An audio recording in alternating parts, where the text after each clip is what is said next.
Hi, నేను మీ లక్ష్మినండి. ఈరోజు మన వీడియోలో టేస్టీగా ఉండే ఈ కమ్మనైన చారు ఎలా చేయాలో చేసి చూపిస్తానండి. ఈ చారు పిల్లలు పెద్దవాళ్ళు చాలా ఇష్టంగా తింటారు. మనకు కూడా ఆరోగ్యం బాగాలేనప్పుడు చారు చేసుకొని తిందాం అనిపిస్తుంది. మనము భోజనం చేసిన తర్వాత లాస్ట్కు ఒక గరిటె వేసుకొని తిన్నా కూడా భోజనం తృప్తిగా ఉంటుంది కదండి. ఇలా చేసుకున్న చారు అన్నమంతా మొత్తం చారుతోనే తినేయచ్చండి, అంత టేస్టీగా ఉంటుంది. ఈ కమ్మనైన చారు కొరకు నేను ఇప్పుడు ఐటమ్స్ చూపిస్తాను.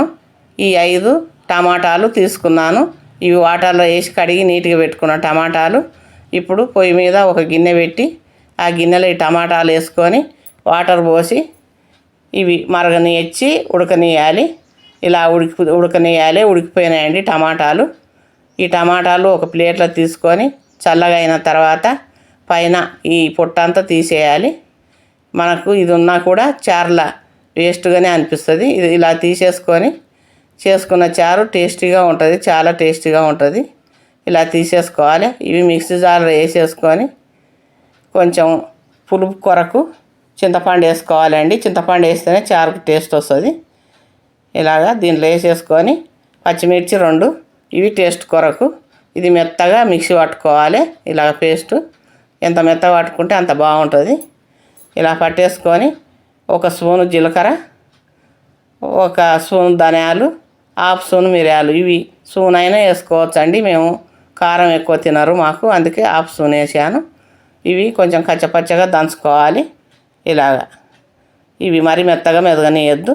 ఇప్పుడు ఎల్లిపాయలు వేసేసుకొని ఇవి కూడా చితికిపోతే చాలు. ఇలాగ కచ్చపచ్చగా దంచుకోవాలి. ఇలా దంచుకొని ఇది ఒక గిన్నెలో తీసి పెట్టుకుందాం. ఇలా తీసేసుకోవాలి. ఇదిగోండి, ఇలా కచ్చపచ్చగా దంచుకోవాలి.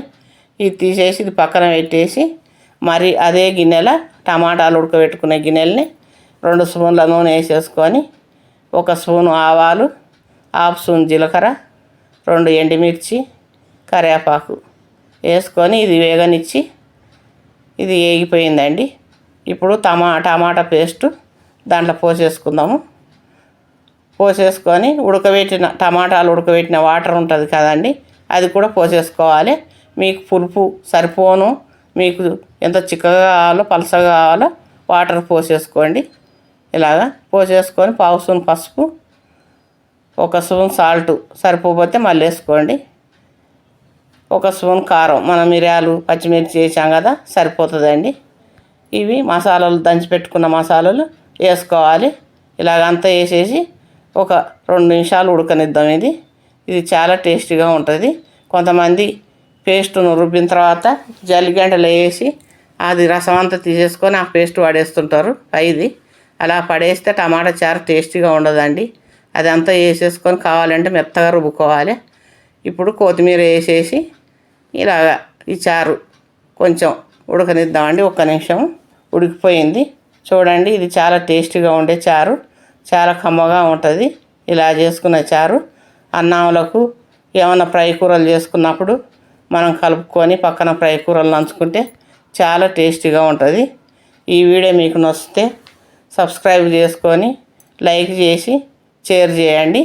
మా ఛానల్ను సపోర్ట్ చేయండి. మీరు కూడా ఇలా చేసి చూడండి. చారు చాలా కమ్మగా ఉంటుంది.